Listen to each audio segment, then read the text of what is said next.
This podcast is focused on the world in which John and Tanya Skelton lived in and live in now. Up until this point, I've been in that bubble. And while theories about the boys' current whereabouts have been provided and some already deflated, one in particular has fascinated me on many levels. In the last episode, you heard John Skelton claim that he gave the kids to an underground group. Well, it was either the Amish, the Mennonite, or there was some reorganized Mormons. A group that's either Amish, Mennonite, or reorganized Mormons. Today we travel back in time, without the aid of a flux capacitor. Today, we go to Amish country. Would someone in the Amish community who has no access to newspapers, TV, would they really care for three boys as their own and keep them under wraps? I mean, is that even possible? That's Sandra Ali, a reporter for WDIV, the NBC affiliate in Detroit. She's with me as we head out to Hillsdale County, Michigan, a quest to pick the brains of the Amish living near Morenci. As I drive out here, and it is so rural and it is so desolate. It's just miles and miles of farmland. The homes are spaced out. I've been reading, watching, and trying to learn everything I can about Amish people, wearing out Google. I knew the basics. They don't have electricity, they don't drive cars, they're very religious, they make really high-quality furniture, and that's as deep as I let my thoughts go on the subject. But I've always wondered about them. They're in the middle of a modern world, surrounded by smartphones, televisions, computers, cars, watching planes fly over their heads, all the while living a simple life, doing the exact same things that their ancestors did hundreds of years ago. It really is amazing when you think about it.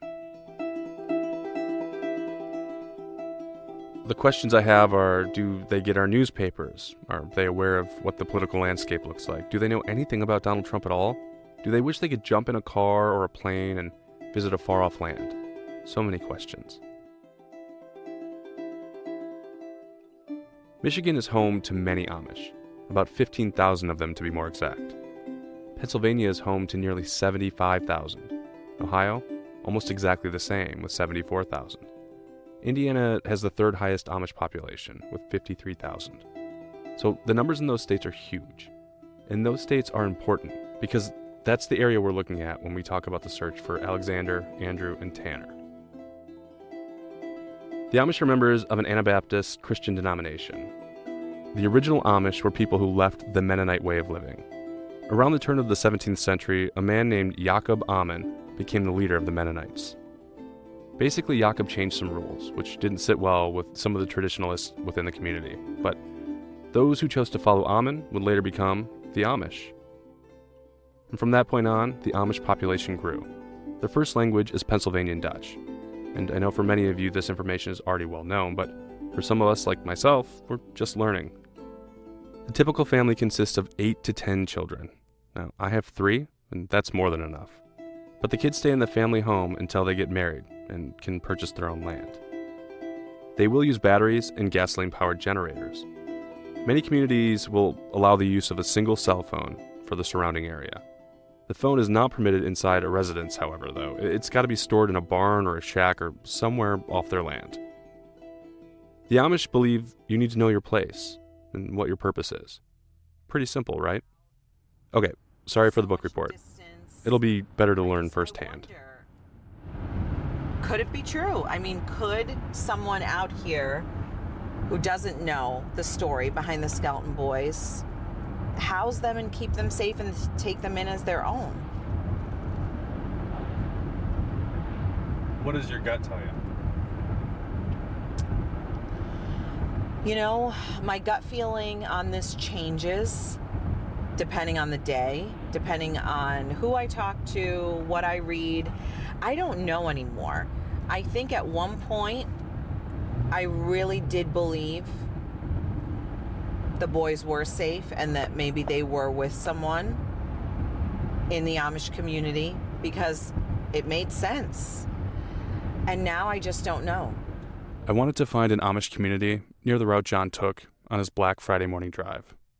You know, the one that showed a cell phone and locations between his home and Morenci in Holiday City, Ohio. but there wasn't a centralized Amish community there. So I targeted Hillsdale County, Michigan. It's home to 2 Amish settlements and many Amish families. It's headed west, which is where John was headed that morning. We're about, 30 miles outside of Morenci? Yep, just over.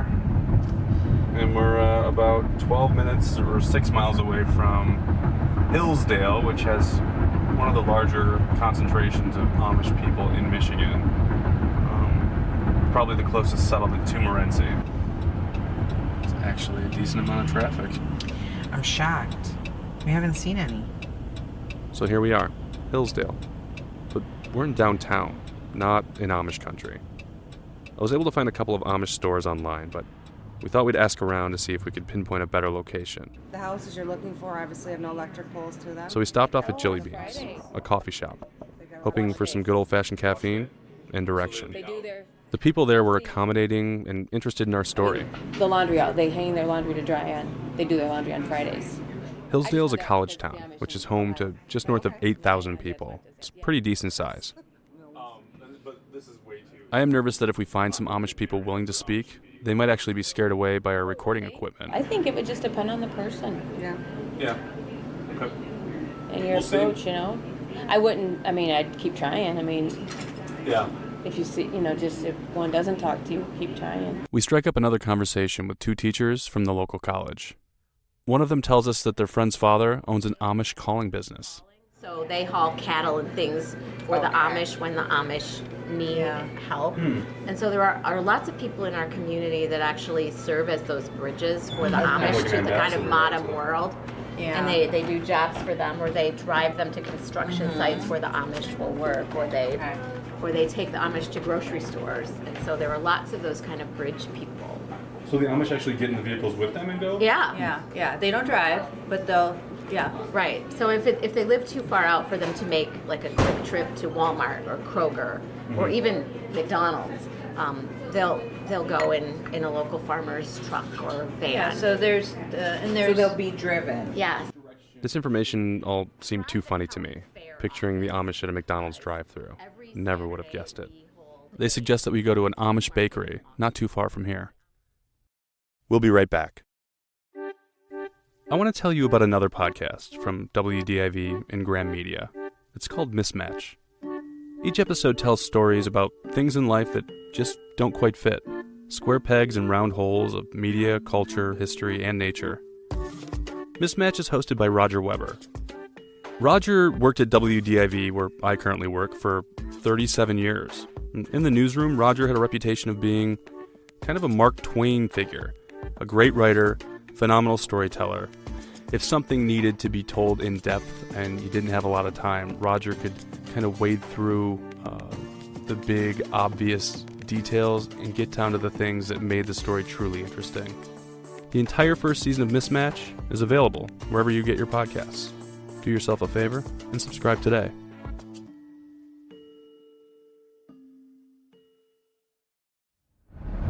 Lots of cornfields. 2 buggies, 3 buggies.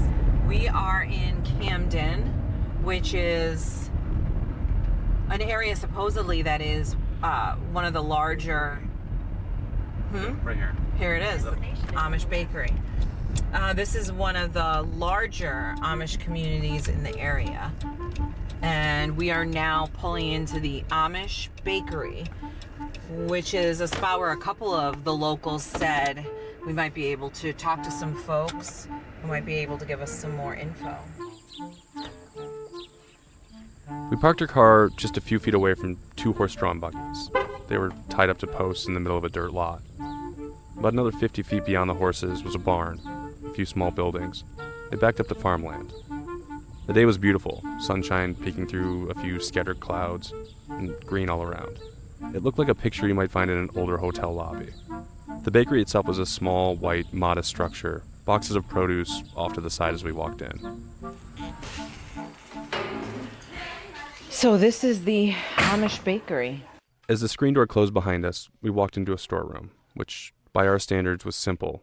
Shelves in the middle of the room, shelves surrounding us on all walls, mostly filled with baked goods, popcorn, fudge, syrups, honey. Handwritten labels, like comb honey, $12.50. At the back of the storeroom were double doors.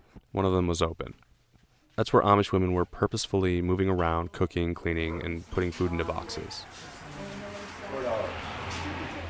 One of the women comes out from the back. She stands behind the desk, and it was then that I noticed no cash register, no calculator. She was very nice, looked young, but she told us that she was 20. She looked closer to 15. She had on traditional Amish clothes, long ankle-length blue dress, very plain, a white bonnet.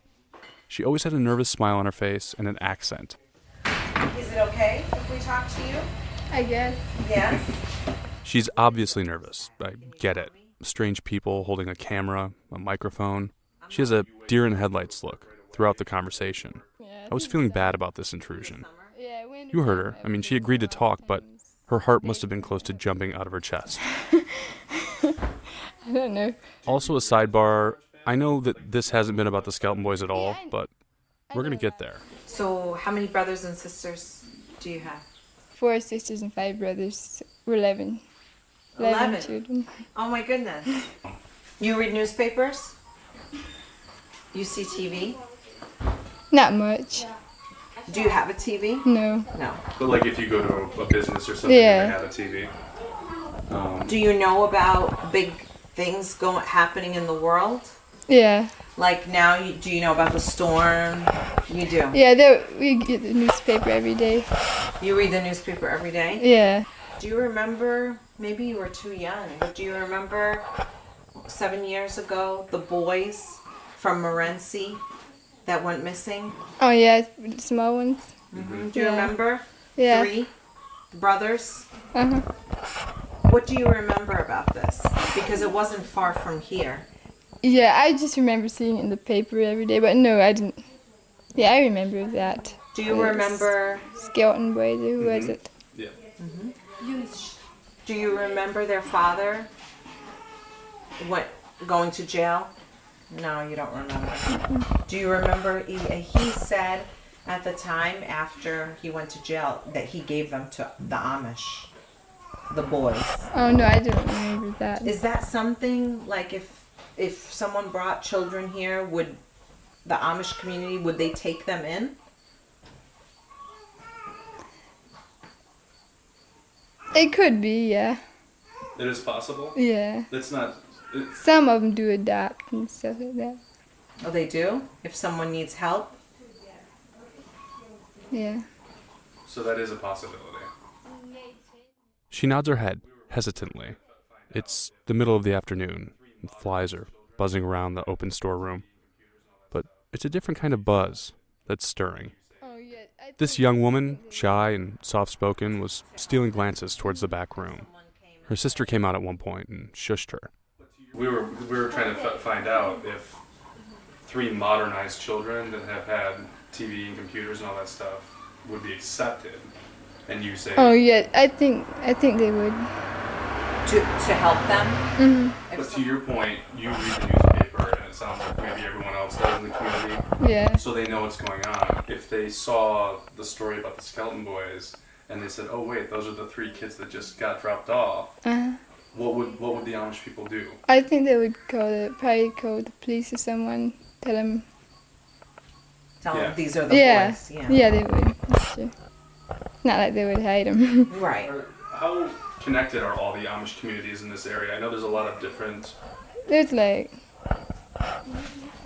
4 or 5 communities close by, but we're Camden, and there's Reading, and there's Branch County, and there's Morenci. There's Amish there now too. Oh, in There's Morenci? Amish in Morenci? Oh yeah. Oh okay. I didn't know that. Just last year, I think. Oh, So are you guys in communication with each other, the different you communities? talk to each other? So like if those 3 boys Yeah. potentially, you would know about it probably. You would know about it. Yeah, we would. You would know if someone was helping them. Yeah, we would know it. Things take a turn here when her father, Silas, shows up. Hello. What are you doing? Hi. Hi. Hi, how are Are you? you Silas? Yeah, what are you doing with this? We're recording Why? because we work at Channel 4. No, we don't do that. We don't do anything. Sorry. Okay. No Okay. recording. Okay. Okay. That's against our beliefs. Recording is against Okay. Yeah, for channel. No, we don't do that. Please. Okay, leave. Okay. Thank you.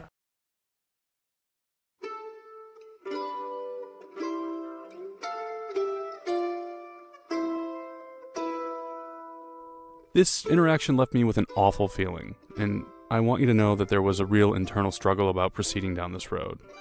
Although the Amish woman agreed to the interview and gave us perspective like we hadn't had before, I felt terrible when her father shut us down and said they don't do interviews.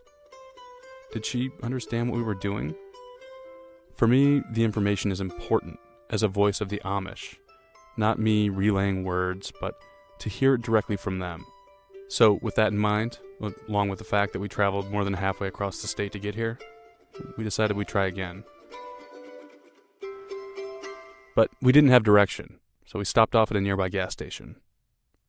We chatted up somebody that was doing work on a farm with the Amish. You ever talk to the Amish? Oh, we've been dealing with them the last few days. Oh, yeah. He went on to tell us that the Amish were just up the road. Yeah, very conversational. We drove down West Camden Road, looking for the farm.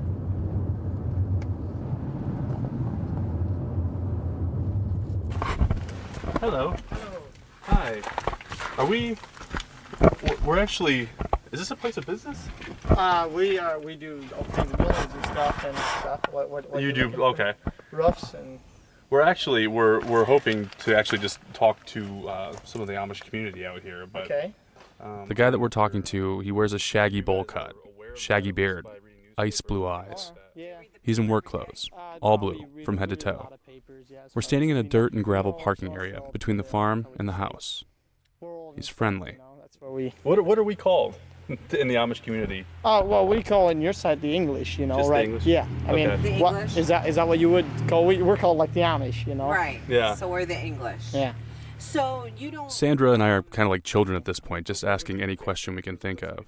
Like, Well, we've, where do they vacation? 3 years ago, we went clear up around the Mackinac Bridge up north through Canada, Okay. clear down to the Niagara Falls, and that was like a 3-day vacation. And there's a lot of my aunts and uncles and stuff for a honeymoon or something. They go out west to see the mountains and Badlands and Great Stone Faces. Will they fly? They don't fly. They just took a van. The Great Stone Faces. I should have asked him then, but it has to be Mount Rushmore, right? If you want, my mom told me you can go and look at the house. You want to? Sure, if she's willing Absolutely. She's not scared to show you the house. Come on in. He leads us up to a white house, more modern than I expected. White vinyl siding, small cement stairs leading up to a white insulated entry door. Hi, hello. Through the door is what looks like maybe a mud room. There are large appliances, very old style, obviously no electricity. My house is not clean right now, bro. Jason's mother exclaims, but let me tell you, there's nothing, no mess, almost nothing at all anywhere. We get into a discussion about how they get their news from the outside world. It's all wrote in English, but... Mom digs into one of the drawers along the back wall and pulls out a newspaper, one that I'd never heard of before. It's called The Budget. It's an Amish Mennonite newspaper. Yeah, Amish and Mennonite, there's... So it's like a national newspaper, Mm-hmm. but it's written for the Amish. What's the difference? And then we work our way into the Skelton boys. We heard of that, yeah. It was on the paper. Yeah, so Yeah. what we're doing is we're trying to get people interested in that story again, to try to get people looking for the boys again, because they have not been found yet. That's so awful. It is awful. And the Three dad brothers. says that one of the things that he said was that he gave the boys to the Amish. And we're trying Did you to know obviously... that? No, I never heard Yeah. that. That wasn't on the papers. In some of the papers, but like a while after. A while after. Okay. But and we're not thinking that we're gonna come here and find the boys, but we were just wondering, Yeah. is that something, if someone If- brought you 3 modernized children, would they be accepted into your community? If I came here, for example, right? I came Yeah. here and I had 3 boys, and I said, please help me. Will you take my boys? They're in danger. Would someone from the Amish community say, okay, and I will hide them? I'd like to say no. First thing No, they would I- do, they'd probably take care of them, but the first thing to do is report it. Yeah, absolutely. Absolutely. Absolutely. I mean, everybody would know it.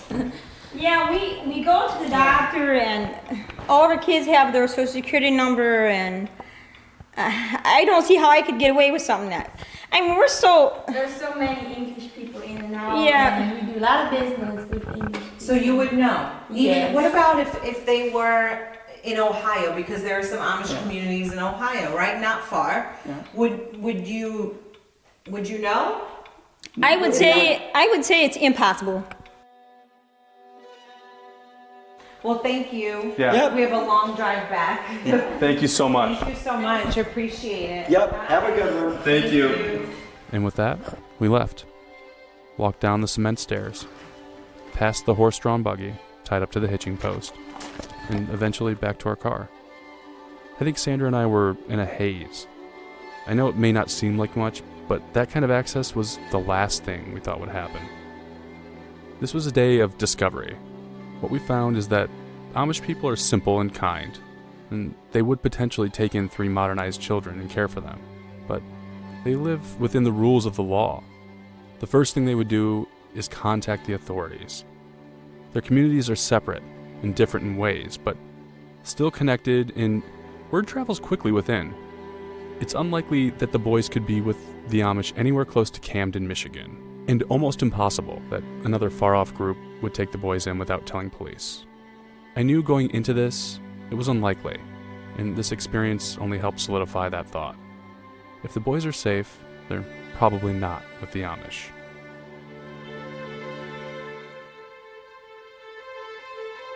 I've been trying to drag more information out of lead investigator Jeremy Brewer of the Michigan State Police. As you know, this investigation is active, so he holds his cards close to his chest, but he did agree to take us on a ride to Holiday City, driving the route police believe John Skelton drove, early Black Friday morning in 2010. We just have the evidence, we just have the tower hits, we just have the mind of John Skelton and what we know about him, and unfortunately it leads us to a place like this where we're talking about dumpsters and talking about landfills. That's on the next Shattered. And later, my search for John's family gets heated. Come on, Casey. No, you need to leave. I'm not trying to harass anyone. I'm just... You need to leave. If you come back here again, I'm calling the cops. If you have any information about this case, you can reach lead investigator Jeremy Brewer at 517-636-0689, and that's right into my desk phone. If you'd like to see and hear more about the Skelton Boys and what's going on in Morenci and how we're covering the ongoing search, go to shatteredpodcast.com. We're on Twitter, Facebook, and Instagram at Shattered Podcast. Last thing, please share this podcast with someone who might want to hear it, and rate and review us on Apple Podcasts. That's one of the best ways to make sure other people are aware of the show. Thanks. Talk to you next time.